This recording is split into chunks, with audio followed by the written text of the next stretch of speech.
వాక్యంలోకి వెళ్దాం. ఎఫెసీయులకు రాసిన పత్రిక 5వ అధ్యాయము.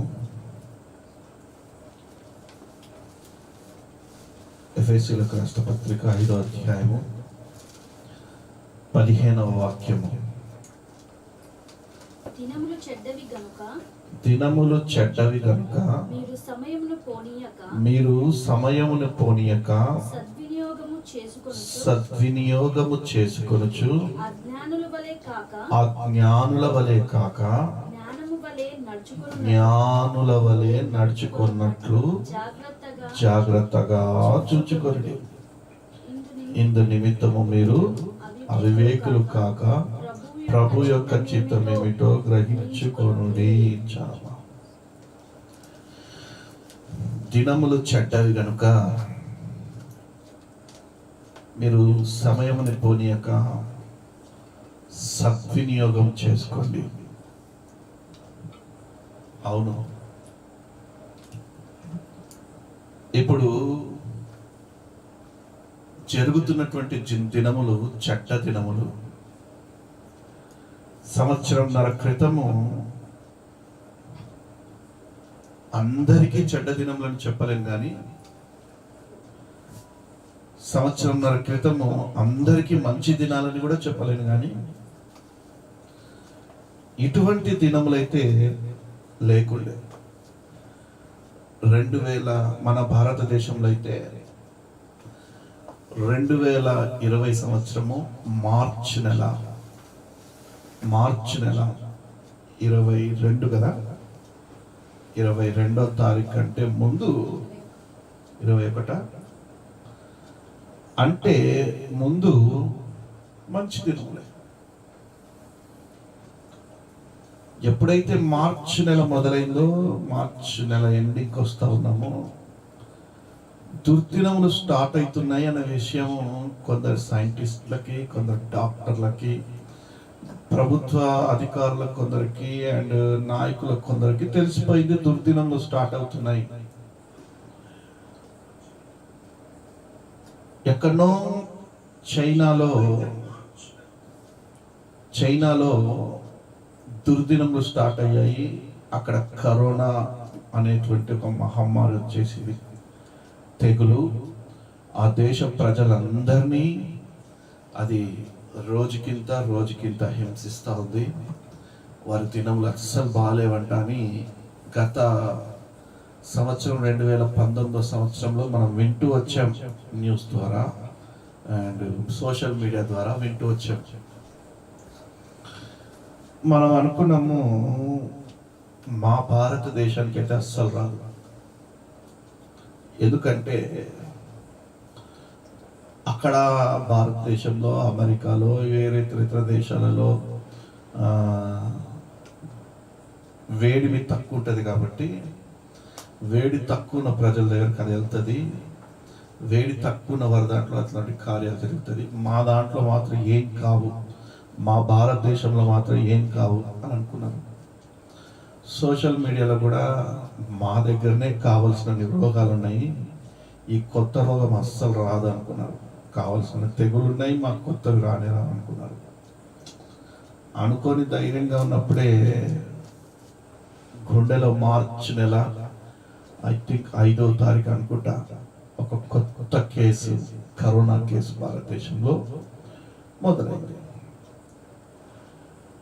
మొదలైన వెంటనే భారతదేశానికి కూడా దుర్దినాలు స్టార్ట్ అయిపోయాయి. ఈ కరోనా దుర్దినాలుగా మార్చేసింది.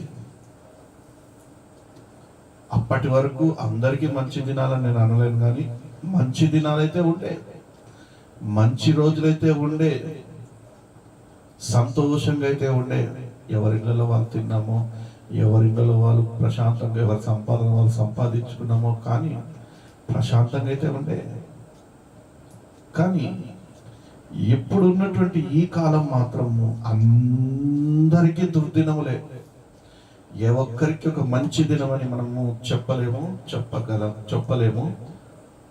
చెప్పడానికి తెగించలేము కూడా. ఎందుకంటే ఈ కరోనా అనేది ఎవరికి అతీతము కాదు. అందరికీ గడ్డు కాలమే ఇప్పుడు. మొదటి వేవ్ వచ్చినప్పుడు ఒక 10-15 రోజులు మనం భయపడ్డాము, జడిసాము. భయపడ్డ తర్వాత మన భారత ప్రభుత్వం చెప్పారు, మీరు ఒక్క ఆదివారం మాత్రం ఇంట్లో ఉండండి, ఒక్క ఆదివారం మాత్రం ఇంట్లో ఉండండి, సాయంత్రం 5 కాగానే చప్పట్లు కొట్టండి, సౌండ్లు చేయండి, అండ్ మీ దగ్గర ఉన్న గిన్నెలు, తపాలాలు ఏ ఉంటే అవి, విజిల్స్ ఏ ఉంటే అవి, దాంతో మీరు నిజంగా ఎంత వివేకులో ఇక్కడ మనకు బాగా అర్థమవుతుంది. మనం అనుకున్నాము చప్పట్లు కొడితే సాయంత్రం 5 గంటలకు కరోనా వెళ్ళిపోతుందేమో అని, చప్పట్లు కొడితేనే పోతుంది, తపాలాలతోనే పోతుంది అనుకుంటే చాలా మంది బాంబులు పెడితే ఇంకెళ్ళిపోతుంది, పటాకులు పేలిస్తే ఇంకెళ్ళిపోతాయి, క్రాకర్స్ పేలిస్తే ఇంకెంత స్పీడ్ వెళ్ళిపోతుంది అనుకొని ఏదో క్రికెట్లో ఇండియా గెలిచినంత సంతోషంగా, క్రికెట్లో ఇండియా టీం గెలిచినంత సంతోషంగా, ఏదో కుటుంబాలలో ఏదో గొప్ప సన్నివేశాలు, సంఘటనలు జరిగినటువంటి వివాహాలు, ఇటువంటి పెద్ద ఫంక్షన్స్ జరిగినంత సంతోషంగా ఆ రోజు క్రాకర్స్ కూడా పేల్చాం. ఏం పోయింది 3 నెలలు ఇంకా ఇంట్లోనే ఉండవలసింది వచ్చింది. అందుకే పౌలు ఇక్కడ అంటున్నారు, దినములు చెడ్డవి గనుక మీరు సమయం పోనీయక సద్వినియోగం చేసుకొనొచ్చు, అజ్ఞానుల వలె కాక జ్ఞానుల వలె నడుచుకున్నట్లు జాగ్రత్తగా చూచుకొనుడి. జరిగిన దినములు చప్పట్లు కొట్టి అజ్ఞానులు అయ్యారు, అండ్ అజ్ఞానంగా నడుచుకున్నాము అని చెప్పడానికి నేను ఇక్కడ రాలేదు. కానీ నా దేవుడి వాక్యం ఏమంటుందంటే, మీరు అజ్ఞానుల వలె కాక జ్ఞానుల వలె నడుచుకున్నట్లు జాగ్రత్తగా చూసుకోండి. జ్ఞానమైనటువంటి సంఘటన ఏదో చెప్పాలా, మాస్క్ ధరించడము జ్ఞానుల. ఇప్పుడు ఉన్నటువంటి దినాలలో మాస్క్ ధరించాలా, చేతులు శుభ్రంగా కడుక్కుంటూ ఉండాలా, సోషల్ డిస్టెన్స్ పాటించాలి. ఇది జ్ఞానులు, లేకపోతే తెలివి గలవారు. ఇక్కడ వివేకులై అని కూడా ఉంది చూడండి వాక్యము. అవివేకులు కాక అంటే అవివేకుల్లా ఉండకుండా, ఇప్పుడున్న ప్రకారంగా అయితే ప్రభుచితం కాదు, కానీ గవర్నమెంట్ ఆదేశించినటువంటి దానికి అంటే ఏమంటారు దాన్ని, ప్రత్యామ్నాయం, కరోనా మన దగ్గరికి రాకుండా ఉండడానికి కొన్ని ఆయుధాలను కూడా అనొచ్చు దీన్ని. మాస్క్ ధరించడము, చేతులు శుభ్రంగా కడుక్కోవడము, సోషల్ డిస్టెన్స్ పాటించడము. అందుకే ఎఫెసీయులకు రాసిన పత్రిక 5వ అధ్యాయం 16వ వాక్యంలో జ్ఞానంతో తెలివితో నడవాలి, అజ్ఞానుల వలె కాక జ్ఞానుల వలె నడుచుకొనున్నట్లు జాగ్రత్తగా చూచుకోండి.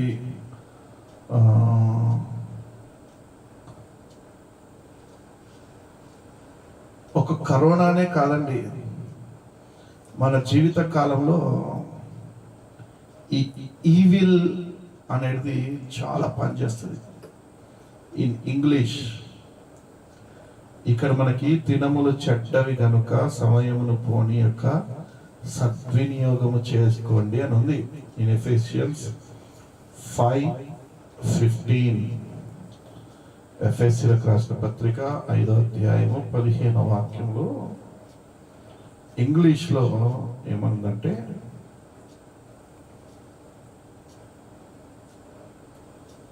See then that ye walk circumspectly, not as fools, but as wise.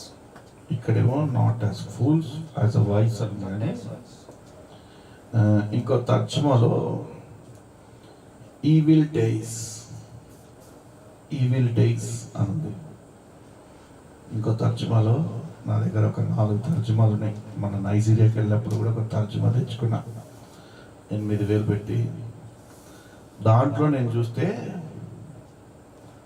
Evil days అంటే చెడ్డ దినములు. ఈవిల్ అని దేని పిలుస్తాం మనము?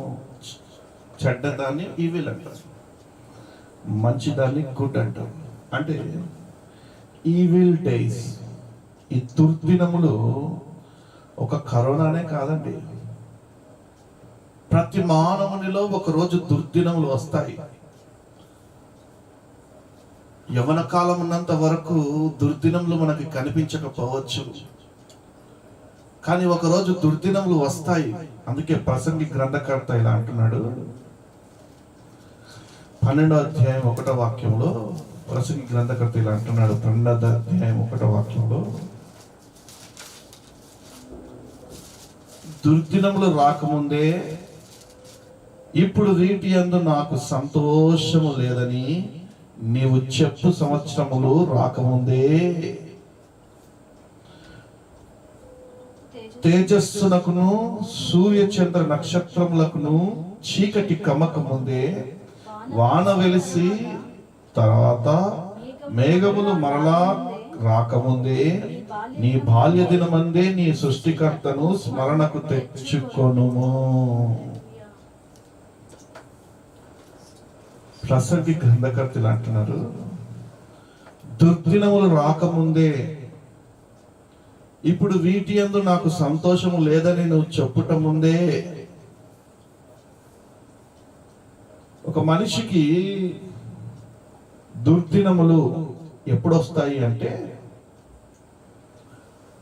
యవన కాలం గతిస్తున్నప్పుడు దుర్దినములు వస్తాయి. మంచిగా ఉన్నప్పుడు ఏవి మనకి దుర్దినంలాగా కనిపించవండి. అందుకే నేను ఉదాహరణకు మాత్రమే కరోనాని నేను మీకు ముందు పెడుతున్నాను. కరోనా లేనంత కాలం మనకి దుర్దినములుగా కనిపించలేదు. ఎప్పుడైతే కరోనా వచ్చిందో 2020 సంవత్సరం మార్చి నెలలో కరోనా మన భారతదేశానికి వచ్చిందో, అప్పటి నుండి ఇప్పటి దాకా మనం దుర్దినాలని ఫేస్ చేస్తూనే ఉన్నాము. అందుకే ప్రసంగి గ్రంథకర్త అంటున్నారు, ఒక కరోనానే కాదు, నేనంటున్నాను ఒక కరోనానే కాదు, దుర్దినములు అనేవి ప్రతి మనిషి జీవితంలో వస్తాయి. ఒకరోజు దుర్దినములు అన్నప్పుడు వాడు ముసలివాడై, ఒక మనిషి ముసలివారై, వారు ముసలితనము, వృద్ధాప్యము, శేష జీవితము గడుపుతున్నటువంటి సమయంలో దుర్దినములు వస్తాయి. అందుకే 2వ వాక్యంలో చూడమ్మా, తేజస్సును సూర్య చంద్ర నక్షత్రములకు చీకటి కమ్మక ముందే వాన వెలిసిన తర్వాత మేఘములు మరలా రాకముందే నీ బాల్య దినమందే నీ సృష్టికర్తను స్మరణకు తెచ్చుకొనుము. నీకు యవనం ఉన్నప్పుడే, నీ కాళ్ళు చేతులు బాగున్నప్పుడే, నీ కను దృష్టి బాగున్నప్పుడే, నీ కంఠస్వరం బాగున్నప్పుడే, నీ అవయవాలు బాగున్నప్పుడే, అది ఎప్పుడు బాగుంటాయి అంటే యవ్వన దశలో బాగుంటాయి. అందుకే నీ యవ్వన దశ మందే నీ సృష్టికర్తను నీవు గుర్తుపట్టాలా. దేవుని వాక్యం అదే అంటుంది, నీ యవ్వన దశ మందే నీ దేవుని నువ్వు గుర్తుపట్టు, నీ సృష్టికర్త ఎవరో నువ్వు గుర్తుపట్టు. యవన కాలంలో ఈరోజు యవనస్తులు సృష్టికర్తని గుర్తుపడతలేదు. యవన కాలంలో క్లబ్బులు పబ్బులు అనేసి పిచ్చి పిచ్చి ఎవరాలు వేస్తూ, బార్లు షాప్ అనేసి అండ్ ప్రేమ అని పనికిమాలినటువంటి ఆ ప్రేమ చుట్టూ తిరుగుతూ ఒకరి ఎడలో ఒకరు గుర్తుపట్టకుండా మారిపోతున్నారు. యవన కాలము దేవుడు ఎందుకు ఇచ్చారనే విషయాన్ని తెలవక ఎరుగక ఈ దుర్దినములలో వారు జీవిస్తూ ఉన్నారు. అందుకే నీ బాల్య దినమందే నీ దేవుడు ఎవరో, నీ సృష్టికర్త ఎవరో నువ్వు గుర్తుపట్టు, నువ్వు తెలుసుకో. నీకు నాకు ఒక దుర్దినం రాబోతా ఉంది. ప్రతి మానవునికి ఒక దుర్దినం రాబోతా ఉంది. వయసు పైబడిన తర్వాత నీవు యవ్వనంలో ఉన్నప్పుడు దేనిని ఎంత మాత్రం నువ్వు ఆలోచించవు, ఎంత మాత్రం దేనిని గొప్పగా నువ్వు ఎంచవు. అసలు దేవుడు కొందరు యవనస్తులైతే దేవుడు అంటే ఎవరో, అసలు దేవుడికి మనకి ఇప్పుడు లేని పని. దేవుడు అంటే ఎప్పుడంటే ముసలివాడైన తర్వాత దేవుడిని పూజిస్తూ ఉండిపోవాల. అసలు యవ్వన కాలంకి దేవుడికి సంబంధమే లేదన్నట్టు జీవిస్తున్నారు యవ్వనస్తులు ఇప్పట్లో. యవ్వన కాలానికి దేవునికి సంబంధమే లేనట్టు జీవిస్తున్నారు. దుర్దినములు రాకముందే, ప్రసంగి గ్రంథకర్త ఇలా అంటున్నారు, దుర్దినములు రాకముందే, నీ యవ్వనము పోకముందే నీ సృష్టికర్త అయిన దేవుడు ఎవరో నువ్వు వెతకాలా. సృష్టికర్త అయిన దేవుడిని నువ్వు వెతికినప్పుడు ఆ సృష్టికర్త అయిన దేవుడు నీ యవ్వనాన్ని మలుస్తారు. వృద్ధాప్యం ప్రతి ఒక్కరికి సహజమే, కానీ ఆ వృద్ధాప్యం తర్వాత నువ్వు సృష్టికర్తని, నీ వృద్ధాప్యంలో నీ సృష్టికర్త నువ్వు ఎంతగా గుర్తుపట్టావు. అంతెందుకండి, దేవుడు అంటే ఎవరో, నీ సృష్టికర్త ఎవరో, నువ్వు ఎలా సృష్టింపబడ్డావో నీకు తెలవకుండానే ఎంతో మంది గతిస్తలేరా ఈ రోజుల్లో.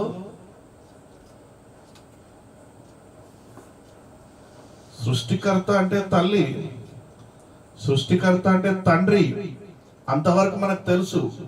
కానీ నీ తల్లి తండ్రినే సృష్టించినటువంటి దేవుడు ఎవరు? మానవుణ్ణే సృష్టించినటువంటి దేవుడు ఎవరు? ఆ దేవుణ్ణి మనం ఎలా సేవించాలా, ఆ దేవుణ్ణి మనం ఎలా ఆరాధించాలా, ఆ దేవుణ్ణి మనం హృదయంలో ఎలా చేర్చుకోవాలా అనే దాని గురించి మనము ఆలోచించాలా. ఎలా దేవుని మనం సేవించాలా అంటే, దేవుని ఆత్మ కార్యములు యవనంగా ఉన్నప్పుడే తెలుసుకోవాలి. దేవుడు అంటున్నారు మార్కు సువార్త 12వ అధ్యాయం 30వ వాక్యంలో,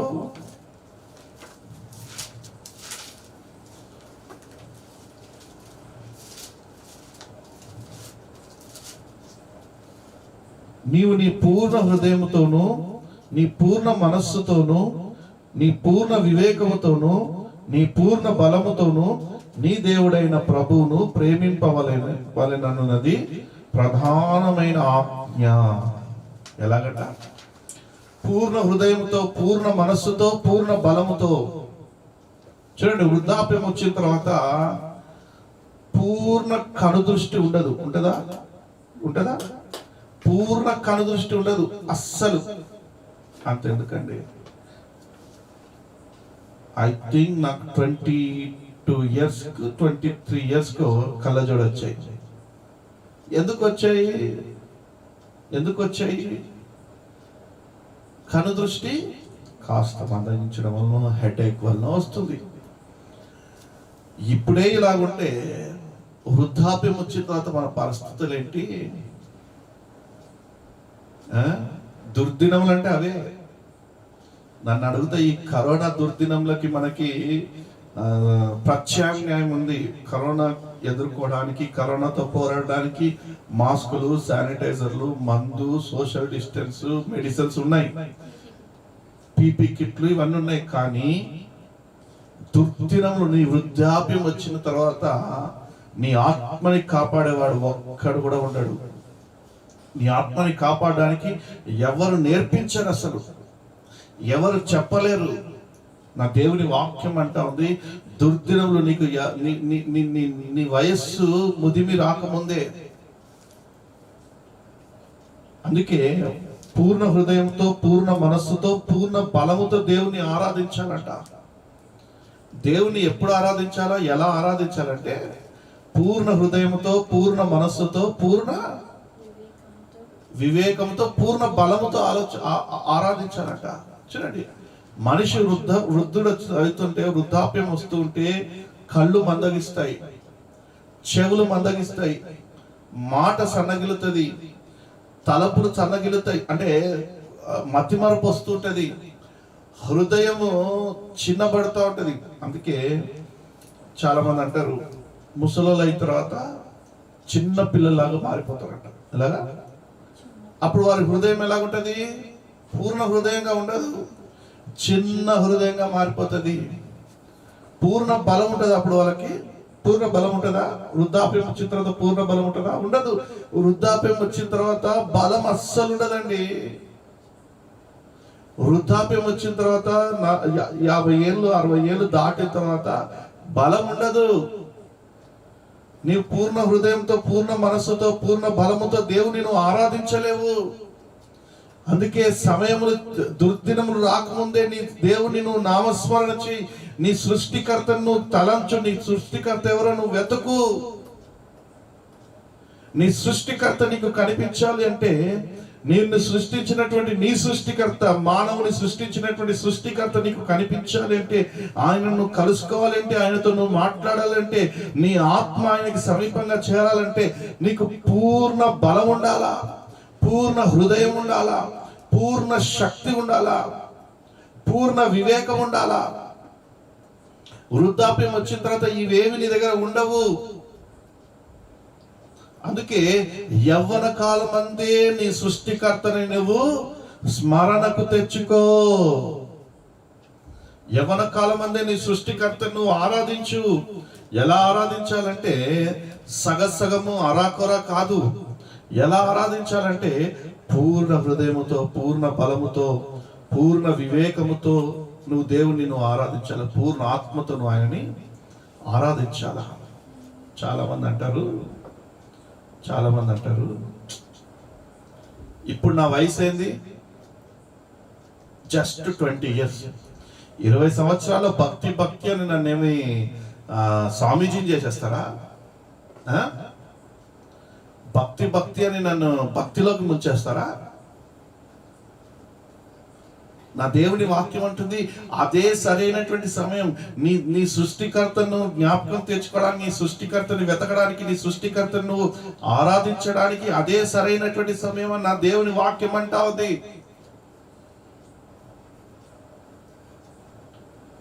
యవ్వన కాలమందు దేవుని నామస్మరణ చేయి. యవనుడా, ఈ యవ్వన కాలాన్ని తృణీకరించకుండా చూసుకెవరు? ఇంకా సమయం ఉందిలే అంటే నీ యవ్వన దశ కోల్పోతున్నటువంటి సమయము, నీ యవ్వన దశ కోల్పోతున్నటువంటి సమయంలో నువ్వు ఇంకా సమయం ఉందిలే అని నువ్వు అనుకుంటున్నావు సమయం ఉందని. కానీ నా దేవుని వాక్యం అంటుంది యవ్వన దశ పోతుంది అని. వృద్ధాప్యం వస్తే నీకు బలం ఉండదు, జ్ఞానం ఉండదు, శక్తి ఉండదు. నీ హృదయం కూడా భయం పడతా ఉంటది. అప్పుడు ఇప్పుడున్నటువంటి హృదయము అప్పుడు అంత గట్టిగా ఉండదు. హృదయము సన్నగిలుతా ఉంటది.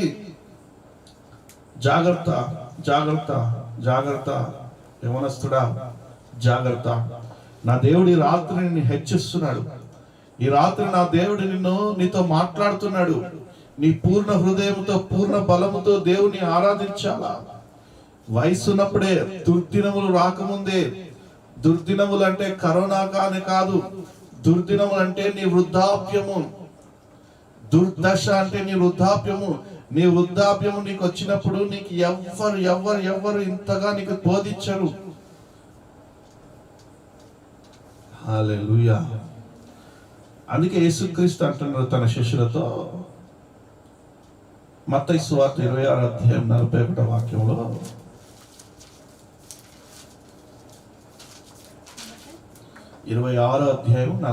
వాక్యం, మీరు శోధనలో ప్రవేశించకుండునట్లు మెలకువగా ఉండి ప్రార్థన చేయుడి. ఆత్మ సిద్ధమే గాని శరీరము బలహీనమని పేతురుతో చెప్పి. ఆత్మ సిద్ధంగానే ఉంటది కానీ శరీరము బలహీన పడిపోతుంది. చివరి దినాలలో ఆత్మ సిద్ధంగానే ఉంటది. చూడండి, నీ కళ్ళు మందగించినప్పుడు నీ హృదయము వీక్ అయిపోయినప్పుడు, వీక్ అయితే డెఫినెట్గా హృదయం వీక్ అయినప్పుడు, ఒంట్లో బలము నీరసంగా మారిపోయినప్పుడు, నీ శరీరం అయితే నీరసంగా ఉంటుంది, నీ శరీరము నీరసంగా ఉంటుంది, నీ శరీరంలో ఉన్నటువంటి అవయవాలు బలహీన పడిపోతాయి, నీ కనుచూపు మందగిల్లుతూ ఉంటుంది, కానీ నీ ఆత్మ మాత్రం యవ్వనంగా ఉంటుంది. నీ ఆత్మ మాత్రము యవ్వనంగా ఉంటుంది. ఎందుకంటే నీ ఆత్మకి వయసు లేదు, నీ ఆత్మకి వయసు లేదు.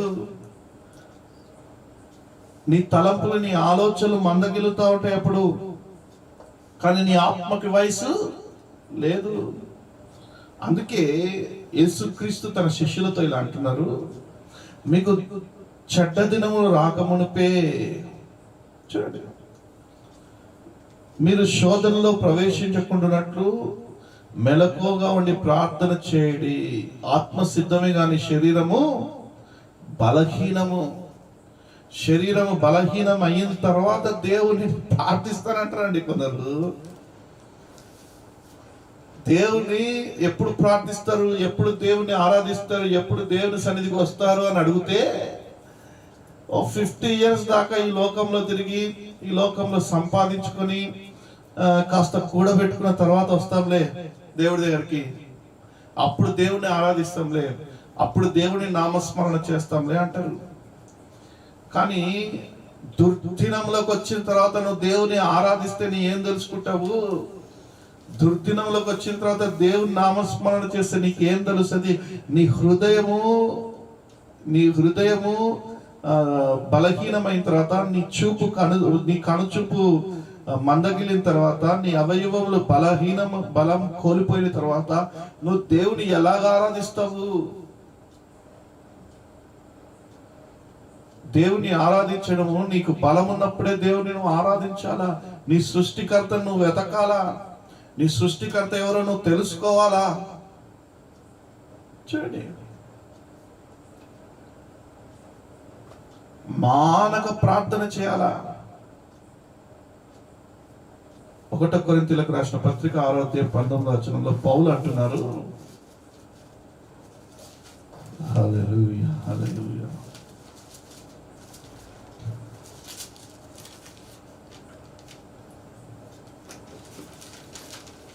మీ దేహము దేవుని వలన, పౌలు అంటున్నారు, మీ దేహము దేవుని ఆలయమై ఉన్నది.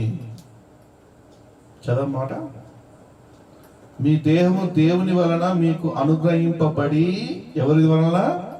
మీ దేహము దేవుని వలన మీకు అనుగ్రహింపబడి మీలోనున్న పరిశుద్ధాత్మకు ఆలయమై ఉన్నదని మీరు ఎరుగరా? మీరు మీ సొత్తు కారు, విలువ పెట్టుబడిన కొనబడిన మీ దేహముతో దేవుని మహిమపరచుడి. హల్లెలూయా. మీ దేహము దేవుని వలన మీకు అనుగ్రహింపబడింది. మీ దేహము ఈరోజు నువ్వు బలంగా ఉన్నావంటే, ఈరోజు నువ్వు ఆరోగ్యంగా ఉన్నావంటే, నువ్వు యవనంగా ఉన్నావంటే, నీ యవన కాలం నా దేవుడు అనుగ్రహింపబడింది. ఈ దేహం అంతా కూడా బలహీనం అయిపోయిన తర్వాత దేవుడి దగ్గరికి వస్తానని మీరు అనుకోకండి.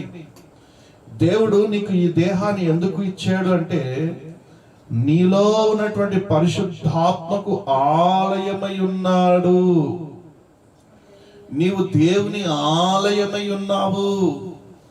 పరిశుద్ధాత్మ నీ దేహంలో నివాసము చేయాలని కోరుతా ఉంది.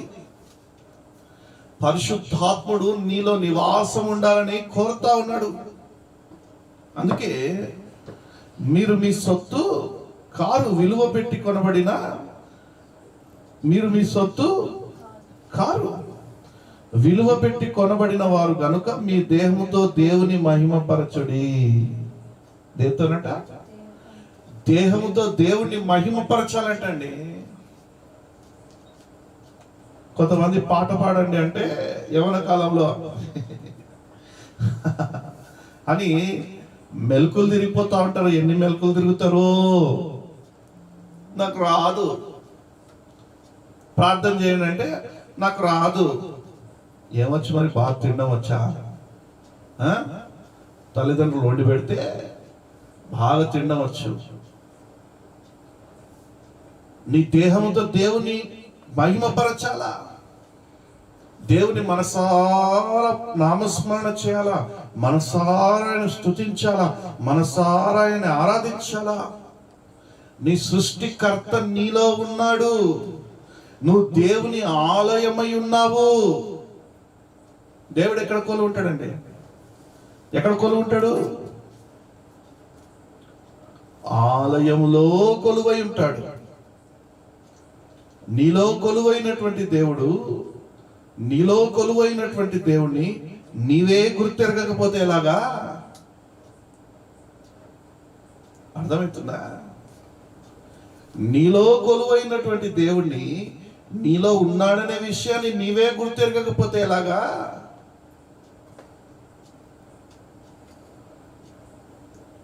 చాలా మంది దేవుని స్తుతించండి, దేవుని నమ్ముకోండి, దేవుని వెంబడించండి, నీ సృష్టికర్త ఎవరో నువ్వు తెలుసుకోండి అంటే, ఇప్పుడు అంత తొందర ఏముందిలే అన్న, చూద్దాం సమయం ఉంది కదా అని సంపాదన వైపు అండ్ అనేకమైనటువంటి క్రియల వైపు ఎంజాయ్ చేయాల. రేపటిని ఎవరు చూశారు? ఈ రోజు అనగా ఉండగానే నువ్వు ఎంజాయ్ చేయి అని ఈ లోకంలో ఉన్నటువంటి సాతానుగాడు నీకు నేర్పిస్తున్నాడు. నీ అవయవము దేవుని వైపుగా, దేవునికి పనికొచ్చే రీతిగా మారకుండగా, చూడండి, ఎప్పుడైతే నీ దేహము దేవుని ఆలయమై ఉంటుందో, ఎప్పుడైతే నీ దేహము దేవుని స్తుతించేదిగా ఉంటుందో, ఆ ఆలయము పరిశుద్ధంగా ఉంటుంది.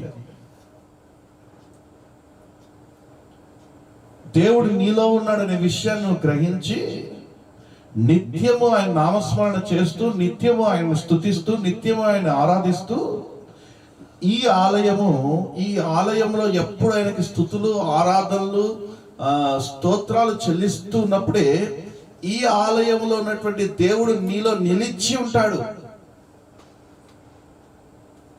ఒకవేళ ఈ ఆలయం అనేటువంటి నీ శరీరం ఆయన స్తుతించకపోతే, ఆయన ఆరాధించకపోతే, ఆయన నామస్మరణ చేయకపోతే, పూర్ణ మనస్సుతో పూర్ణ ఆత్మతో ఆయన గనక ఆరాధించకపోతే, నీ దేహం అనే ఆలయంలో నా దేవుడు నివాసము చేయడు.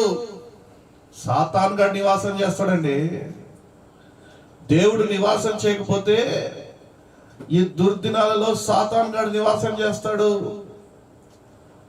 సాతాను గాడు నువ్వు అటుపో ఇటుపో అంటుంటాడు. దేవుడు నీలో గనక నివాసం చేయకపోతే దయ్యపు శక్తులు నివాసం చేస్తాయి, ఈవిల్ స్పిరిట్స్ నివాసం చేస్తాయి. ఈవిల్స్ కి ఇల్లు వాకిలు ఉండదు, తెలుసా మీకు అది? వాటికి ఇల్లు, వాటికి ఒక పర్మనెంట్ అడ్రస్ లేదు. అవి ఆకాశంలో ఇటు అటు తిరుగుతా ఉంటాయి. నువ్వు గనక దేవుని నామస్మరణ చేయకపోతే అది నీలో వచ్చి కూర్చుంటాయి. దేవుడు నీలో లేకపోతే, దేవుడు నీ ఆలయం అనేటువంటి నీలో గనక నా దేవుడు నివాసం చేయకపోతే, దేవుడు ఎప్పుడు నివాసం చేస్తాడు అంటే, నీవు నిత్యం ఆయన స్తుతిస్తున్నప్పుడు, ఆరాధిస్తున్నప్పుడు, ప్రార్థన చేస్తున్నప్పుడు ఆయన నీలో నివాసం చేస్తాడు. ఒకవేళ ఆలయము అనేటువంటి నీలో గనక, నీ శరీరంలో గనక ఇటువంటి లేకపోతే, స్తుతులు గనక లేకపోతే, ప్రార్థన గనక లేకపోతే, తర్వాత చూద్దాంలే, వృద్ధాప్యమైన తర్వాత చూద్దాంలే అంటే నా దేవుడు నీలో నివాసము చేయడు. అందుకే పౌలు భక్తుడు ఇలా స్పష్టంగా రాస్తున్నాడు, మీ దేహము దేవుని వలన మీకు అనుగ్రహింపబడినది, మీలోనున్న పరిశుద్ధాత్మకు ఆలయమై ఉన్నదని మీరు ఎరుగరా? తెలుసుకోవాలా? నువ్వు యవ్వన కాలం ఉన్నప్పుడే నువ్వు దేవుని నీలో ఉన్నాడనే విషయాన్ని నువ్వు ఎరగాల, నువ్వు వెతకాలా. అందుకే ప్రసంగి గ్రంథకర్త అంటున్నాడు కదా, నీ దుర్దిశను రాకమునిపే, నీ యవ్వనము గతించక మునిపే నీ దేవుని నువ్వు నామస్మరణ చెయ్యి, నీ దేవుని నువ్వు వెతుకు. 20 వాక్యంలో ఇలా అంటున్నాడు, విలువ పెట్టి కొనబడిన వారు మీరు. ఎలా విలువ పెట్టి కొనబడిన వారు? మీ దేహంతో దేవుని మహిమపరచుడు ఎలా విలువ పెట్టి కొన్నారు? ఎంత విలువ మీ కొరకు ఇచ్చారు అంటే, నా యేసయ్య సిలువలో తన రక్తాన్ని కార్చారు, నా యేసయ్య సిలువలో తన ప్రాణాన్ని పెట్టారు.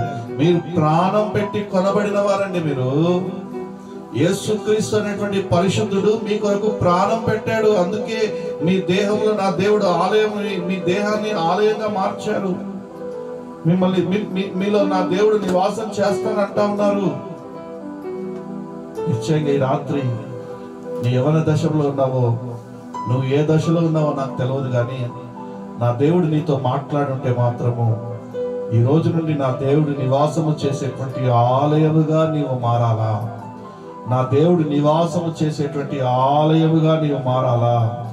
చూడండి 1 కొరింథీయులకు రాసిన పత్రిక 14వ అధ్యాయం 15వ వాక్యంలో, కాబట్టి ఆత్మలో ప్రార్థన చేతును, ఎలా ప్రార్థన చేయాలంట? ఆత్మలో ప్రార్థన చేతును, మనస్సుతోనూ ప్రార్థన చేతును, ఆత్మలో పాడుదును, మనస్సుతోనూ పాడుదును. ఒకడు పాట పాడరా, పాట పాడంటే నాకు రాదన్న,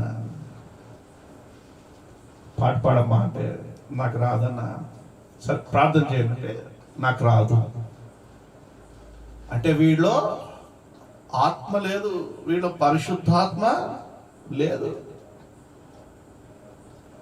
ఒకడిలో పరిశుద్ధాత్మ ఉంటేనే ఆత్మతో ప్రార్థన చేస్తాడు, ఒకడిలో పరిశుద్ధాత్మ ఉంటేనే ఆత్మతో పాటలు పాడతాడు. కాబట్టి మీరు దేవుని ఆలయమై ఉన్నారు, దేవుడు మీలో కొలువై ఉన్నాడు అనే విషయాన్ని మర్చిపోకండి. సృష్టికర్తని నువ్వు వెతకాలా. సృష్టికర్త నిన్ను సృష్టించినటువంటి సృష్టికర్తని నీ దుర్దినములు రాకముందే ఆయన నువ్వు వెతకాలా. నీ యవన కాలం ఉన్నప్పుడే ఆయన నువ్వు వెతకాలా. దుర్దినములు అంటే నీ వృద్ధాప్యము. నీ వృద్ధాప్యంలోనే దుర్దినములు స్టార్ట్ అవుతాయి. కళ్ళు మందగిల్లుతాయి, హృదయము బలహీనపడుతుంది, శరీరము బలహీనపడుతుంది, బలం ఉండదు. అటువంటి దుర్దినములు రాకమునిపై నువ్వు దేవుని నామస్మరణ చేయాలా, నీ సృష్టికర్తను నువ్వు వెతకాలా. అందుకే భక్తులు రాశారు, కొలువు చేసి ప్రేమించినావు, కోరదగినది ఏముంది నాలో, స్వార్థమెరుగని సాత్వికుడా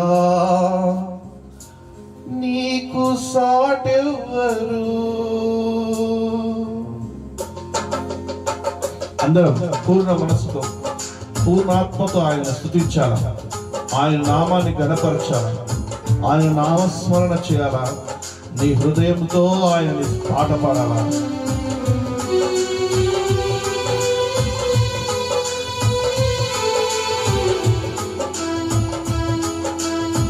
కొలువు చేసి ప్రేమించినావు, కోరదగినది ఏముంది నాలో, స్వార్థమెరుగని సాత్వికుడా నీకు సాటెవ్వరు. నీవే నా ప్రాణము, నిన్ను వీడి నేనుండలేను. నీవే నా ప్రాణము, నిన్ను వీడి నేనుండలేను. నూతన గీతము నీ పాడేదా, మనోహరుడా యేసయ్యా. నీవు చూపిన ప్రేమను నే మరువను, ఏ స్థితిలోనైనను. సమర్పణతో సేవించెదను నిన్నే, సజీవుడనై ఆరాధించెద నిన్నే. సమర్పణతో సేవించెదను నిన్నే, సజీవుడనై ఆరాధించెద నిన్నే. నూతన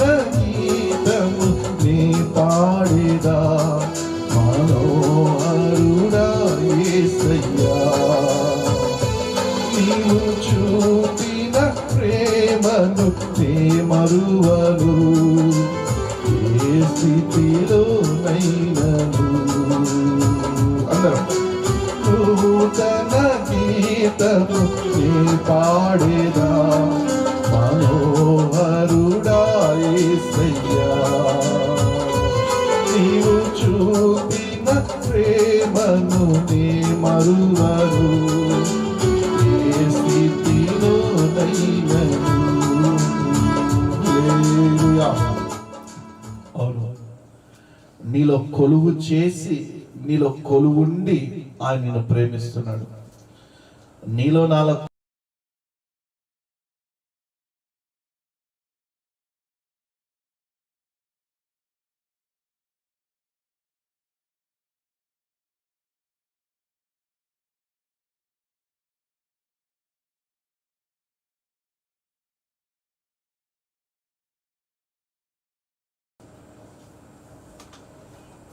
నీ యవ్వన దశని నువ్వు కాపాడుకోవాలా. నీ యవ్వన దశని నువ్వు నీ దేవుని వెతికే విషయంలో వినియోగపరచాల. యవ్వన కాలం అంతా గతించిన తర్వాత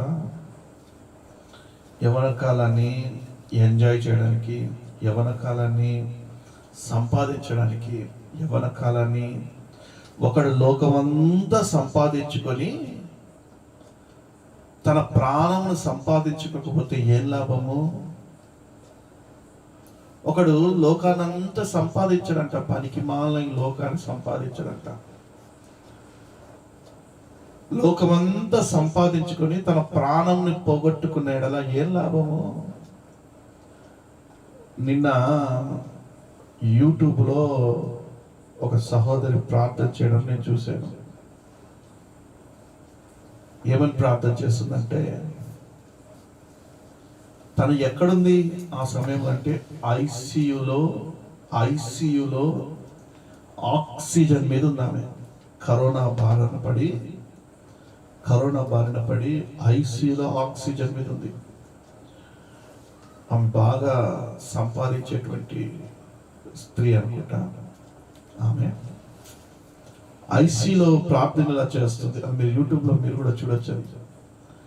ఐసీలో ఉండి ప్రార్థనలా చేస్తుంది. ఆ సమయంలో పాపం ఆ డాక్టర్స్ రికార్డ్ కూడా చేశారు. అన్ని ఐసీ సౌండ్ కూడా వస్తుంది, T T T T T T అనేసి ఐసీలో.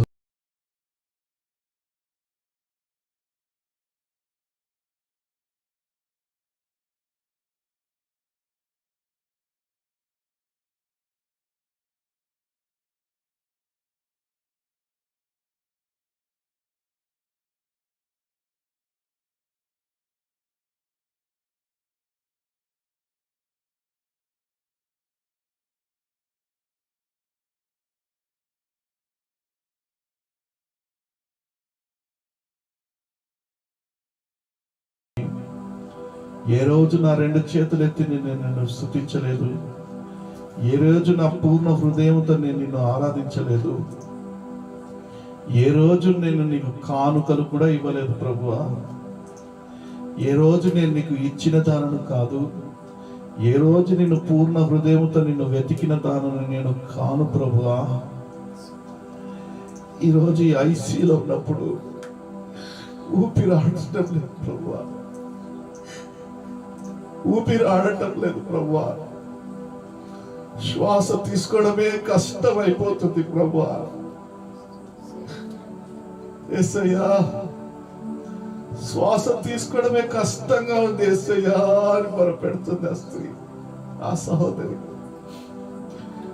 ఎంతో సంపాదించాను యేసయ్యా, ఇల్లు కొనుక్కున్నాను, కారు కొనుక్కున్నాను, నా బిడ్డలకు కావలసినంత నేను సంపాదించి పెట్టాను. ఈరోజు నా ఇల్లు నాకు దగ్గర లేదు, నేను ఐసీలో ఉన్నాను. నా కారు నా దగ్గర లేదు, నేను మరణ పడకలో ఉన్నాను. నేను సంపాదించుకున్నది ఏది నా దగ్గర లేదు. మా పిల్లలు నా దగ్గరికి వద్దామని అనుకుంటున్నారు యేసయ్యా, ఎవ్వరు రానివ్వట్లేదు యేసయ్యా నా దగ్గరికి. రాకూడదు ప్రభువా, వస్తే వారికి కూడా కరోనా సోకుతుందంట. ఈ మరణ పడకలో నుండి నేను నిన్ను ప్రార్థిస్తున్నాను యేసయ్యా. ఇంతవరకు నాకు యవ్వనం ఉన్నప్పుడు, నా వయసు బాగున్నప్పుడు, నా శరీరంలో బలం ఉన్నప్పుడు నేను నిన్ను అస్సలు స్తుతించలేదు యేసయ్యా. మా పాస్టర్ గారు మందిరానికి రండమ్మా స్తుతించండి దేవుణ్ణి అంటే నేను మందిరానికి వెళ్ళకుండా ఆదివారం అనుకుంటే ఇంట్లోనే ఉండిపోయాను యేసయ్యా. మా పాస్టర్ గారు కుటుంబ ప్రార్థన చేసుకోండి అన్నా కూడా నేను కుటుంబ ప్రార్థన కూడా చేయలేదు. సంపాదన సంపాదన సంపాదన అని తిరిగాను యేసయ్యా. ఇప్పుడు ఏమో నాకు ఊపిరి ఆడటం లేదు యేసయ్యా. నా చుట్టూ ఎవరు లేరు యేసయ్యా. నేను ఒంటరిగా మిగిలిపోయాను. నీవు నా కొరకై మరణించావని, నీవు సిలువలో నా కొరకై మరణించావని నేను ఇప్పుడు నమ్ముతున్నాను యేసయ్యా అంటున్నా సహోదరు. నా కొరకై నువ్వు మరణించావని ఇప్పుడు నేను నమ్ముతున్నాను యేసయ్యా. నన్ను కాపాడవా. డాక్టర్లు కూడా ప్రయత్నం చేస్తున్నారు కానీ ఏ డాక్టర్ కూడా నువ్వు ఖచ్చితంగా నయమవుతావమ్మా అని ఒక భరోసా ఇస్తలేరు యేసయ్యా. నా ఈ ఊపిరి ఆడకపోవడం నేను చూస్తా ఉంటే నిశ్చయంగా నేను చచ్చిపోతాననే నాకు అనిపిస్తుంది యేసయ్యా. నన్ను కాపాడవా, నన్ను కాపాడవా. నన్ను బాగు చేస్తే నిన్ను స్తుతిస్తాను, నిన్ను ఆరాధిస్తాను, నీ నామాన్ని గణపరుస్తాను యేసయ్యా అని ఆ స్త్రీ ఐసీయూ బెడ్ మీద విలపిస్తా ఉంది. తను సంపాదించుకున్నది ఏది తన దగ్గర లేదు. ఇప్పుడు ఒంటరిదైపోయింది. అందుకే నా దేవుని వాక్యం అంటుంది, ఒకడు లోకమంతయు సంపాదించుకున్న తన ప్రాణాన్ని కోల్పోతే ఏం లాభము? లోకమంతా సంపాదించుకున్న తన ప్రాణాన్ని కోల్పోతే ఏం లాభము? ఈ లోకం నీకు అక్కరకు రాదు. ఈ సంపాదన నీకు, సిరి సంపదలు నీకు అక్కరకు రాదు. ఒక రోజు వీటన్నిటిని విడిచి వెళ్ళవలసిన వాడవే. ఆ విడిచి వెళ్ళేటువంటి క్రమంలో ఎక్కడికి వెళ్తావు? నీవు మరణించిన తర్వాత ఎక్కడ నివాసం చేస్తావు? నీలో ఉన్న ఆత్మకి నువ్వు ఏమని సమాధానం చెప్తావు? నీలో ఉన్న ఆత్మ నిన్ను విడిచి వెళ్ళిపోతుంటే, ఇదిగో ఈ లోకాన్ని నేను సంపాదించుకున్నాను, పాపాన్ని మూట కట్టుకున్నాను, పాపంని నేను నీకు ఇస్తున్నాను, నువ్వు నరకానికి వెళ్ళు అని నీ ఆత్మకు చెప్తావా? లేకపోతే నీ ఆత్మ ఉన్నప్పుడే నీలో పరిశుద్ధాత్మని ఆలయంగా చేసుకుని, ఇదిగో నేను జీవించినంత కాలం నా యేసయ్య నామస్మరణ చేశాను, నా కొరకు శిలువలో మరణించి నా పాపముల నిమిత్తమై, నా శాపముల నిమిత్తమై, నా అతిక్రమముల నిమిత్తమై శిలువలో మరణించినటువంటి నా యేసయ్య నిమిత్తమై నేను జీవించాను. నేను కూడా అనుదినము శిలువెత్తుకొని జీవించాను. ఈ లోకాన్ని కాదు కానీ నన్ను సృష్టించిన నా సృష్టికర్తను నేను వెతికాను. నా సృష్టికర్త నాతో అంటున్నాడు, నిశ్చయంగా నీవు మరణించిన తర్వాత నాతో కూడా ఉంటావు అంటా ఉన్నాడు. నేనుండు స్థలంలో నీవును ఉండులాగున అన్నాడు సృష్టికర్త. ఇదిగో సృష్టికర్త అంటా ఉన్నాడు, నిశ్చయంగా నువ్వు పరలోక రాజ్యానికి వారసులు అవుతారు అన్నాడు. సృష్టికర్త నాతో అన్నాడు, నేను స్తుతిస్తున్నప్పుడు, నేను ఆరాధిస్తున్నప్పుడు, నేను గణపరుస్తున్నప్పుడు నిశ్చయముగా మిమ్మల్ని అనాథలుగా విడవని అంటా ఉన్నాడు. నీవు నాతో కూడా సింహాసనం నందు కూర్చుండనిచ్చేదని అంటా ఉన్నాడు. పరలోక రాజ్యంలో నీ కొరకు నేను ఒక ఇల్లు సిద్ధపాటు చేశాను అంటా ఉన్నాడు. నీ ఆత్మకి ఇదిగో నీ ఆత్మకి నువ్వు ఇలా చెప్తావా? నీ కొరకు ఒక ఇల్లు ఉంది, నువ్వు అక్కడికి వెళ్ళి నివాసం వచ్చే నీ ఆత్మతో చెప్తావా? పరలోక రాజ్యంలో దేవునితో కూడా నువ్వు ఉన్నావు, నేను ఉంటాననే ధైర్యము, మనం ఉంటామనే ధైర్యం ఆత్మకు నువ్వు చెబుతావా? అంతటి ధైర్యం నీలో రావాలి అంటే నువ్వు ఆయన్ని స్తుతించాలా. నీ యవ్వన కాలంలో నీ దేవుని నామస్మరణ నువ్వు చేయాలా, నీ దేవుని వెతకాల. ఒకవేళ వెతకకపోతే నీ ఆత్మకు నువ్వు ఇలాగే చెబుతావు, అదిగో నరకంలోకి వెళ్ళు. నరకము నిత్య నరకం, అది నిత్యము రగులుతున్నటువంటి మంట, అది అగ్ని. అది అగ్ని ఆరదు, పురుగు చావదు. అగ్ని ఆరదు, పొరుగు చావదు. ఆత్మ నిత్యము మండుచున్నటువంటి అగ్నిలోకి వెళ్ళు అని అంటావా? ఇప్పుడే ఇప్పుడే నీ శరీరంతో నువ్వు మాట్లాడు, నీ బలహీనతతో నువ్వు మాట్లాడు, నా దేవుడితో నువ్వు మాట్లాడు, నా దేవుడితో నువ్వు మాట్లాడు. ఇప్పుడే నీ సృష్టికర్త అయిన నీ దేవుడితో నువ్వు మాట్లాడు. ఈ రాత్రి నీ సృష్టికర్త అయిన దేవుడితో నువ్వు మాట్లాడు. ఆయన సజీవుడు, ఆయన సజీవుడు, ఆయన సజీవుడు. ఆయన మాట్లాడే దేవుడు, ఆయన మాట్లాడే దేవుడు. నీకు ప్రత్యుత్తరం ఇస్తారు, నీ హృదయానికి నెమ్మది కలగజేస్తారు. ఆయన నీలో నివాసము చేయమని అడుగు అడుగు అడుగు. ప్రభువా, నా దేహంలో నువ్వు నివాసము చేయి నాయన. దేహము మట్టి కలిసిపోయినను ప్రభువా, నేను నీతో ఉంటాననే ధైర్యాన్ని నాకు కలగచేయి ప్రభువా. నీ మాటల ద్వారా నన్ను ధైర్యపరచు ప్రభువా. నువ్వు అడుగు అడుగు అడుగు, ఈ రాత్రి అడుగు. హల్లెలూయా, హల్లెలూయా, హల్లెలూయా, హల్లెలూయా, హల్లెలూయా. నీవుగాక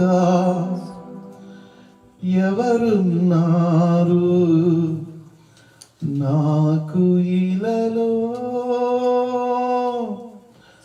యేసయ్యా.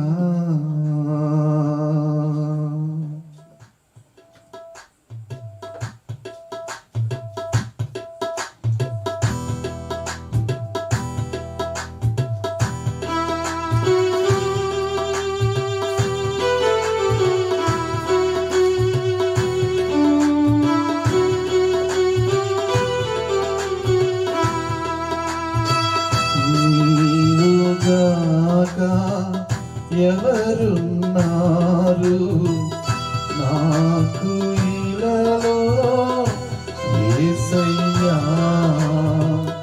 నీవుగాక ఎవరున్నారు నాకు ఇలలో యేసయ్యా.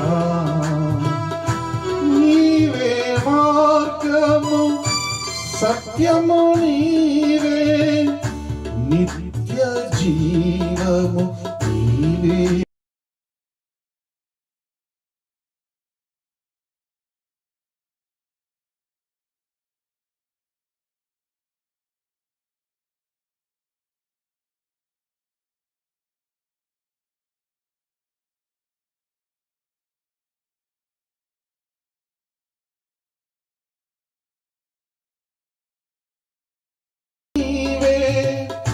నిత్య జీవము, నీవే కదయ్యా. నిత్య జీవము, నీవే కదయ్యా. నీవుగాక ఎవరున్నారు నాకు ఇలలో యేసయ్యా. ఘోర పాపముతో నిండిన నా హృదయని మార్చితివే.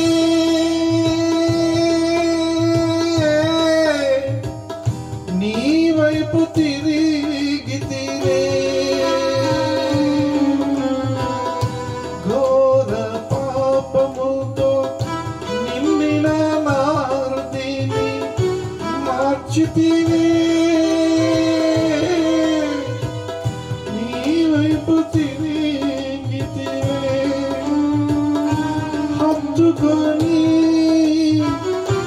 ఎత్తుకొని తల్లివలే నన్ను ఆదరించితివే. హత్తుకొని ఎత్తుకొని తల్లివలే నన్ను ఆదరించితివే. నీవుగాక ఎవరున్నారు నాకు ఇలలో యేసయ్యా. అడుగులు తడబడిన నా బ్రతుకు బాటలో వెదకితిని. నా వైపు తిరిగితివే. అవును, అడుగుతూ తడబడిన మన బ్రతుకు పాటలో ఆయనను వెతికినప్పుడు, నీ యవ్వన కాలంలో నీవు ఆయనను వెతికినప్పుడు, నీ వయసు ఉన్నప్పుడే, నీకు ఆరోగ్యం ఉన్నప్పుడే, నీకు బలం ఉన్నప్పుడే, నీవు ఆయనను స్తుతించగలవు అని నోరున్నప్పుడే, అంతెందుకు నీ శరీరంలో ప్రాణం ఉన్నప్పుడే ఆయన్ను స్తుతించినప్పుడు, ఆయన్ను వెతికినప్పుడు ఆయన నీ వైపుగా తిరుగుతారు, ఆయన నీలో నివాసం చేస్తారు. స్థిరపరచి బలపరచి తండ్రి వలే నాకు ధైర్యమిచ్చితివి. స్థిరపరచి బలపరచి తండ్రి వలే నాకు ధైర్యమిచ్చితివి. నీవుగాక ఎవరున్నారు నాకు ఇలలో యేసయ్యా.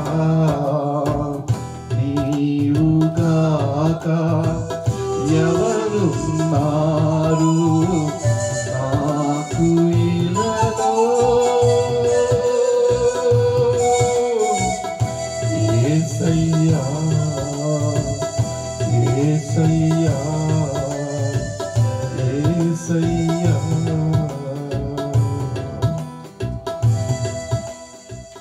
హల్లెలూయా, హల్లెలూయా, హల్లెలూయా. ప్రార్థన చేసుకుందాం.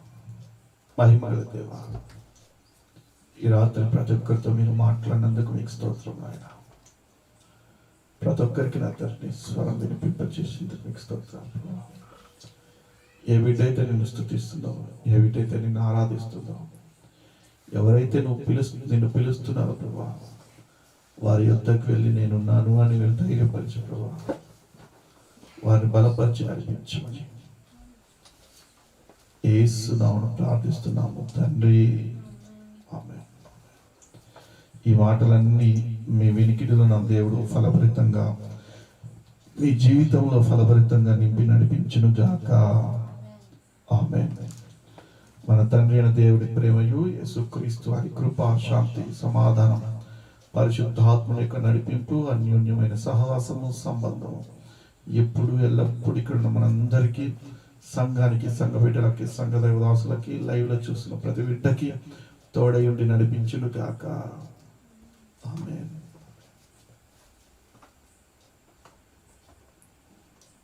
Praise the lord.